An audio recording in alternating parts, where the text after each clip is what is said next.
Ağla gözüm ağla, dağlar karalı bugün, çağla yaşım çağla, gönlüm yaralı bugün. Kar yağdı saçlarıma, ömrüm buralı bugün. Heyecan aldım nereli bugün, kurban deliyim ben. Ömrüm buralı bugün, heyecan aldım nereli bugün, kurban deliyim ben.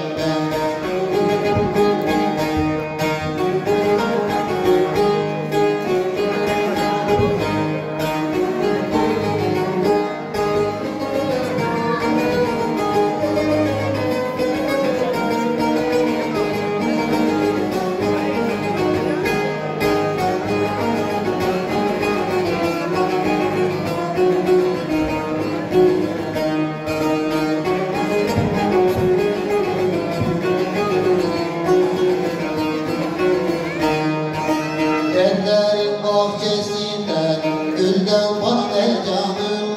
Bir gün için ağlarsın elden sana ver canım. Ben bu yoldan dönemem, lanet döner canım. Hey can ömrümle sonuna kurban deliyim ben. Lanet döner canım, hey can ömrümle sonuna kurban deliyim ben.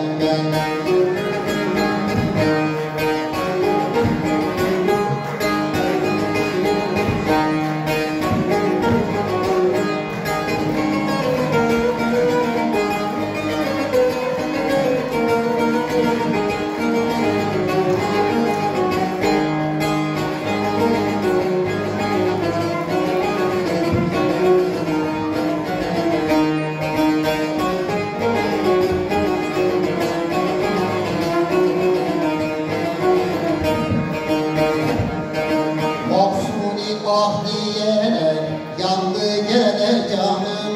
Başına bir güvercin kondu gene canım. Ağustos'ta gönlümüz dondu gene canım. Heyecan düştüm dünyaya.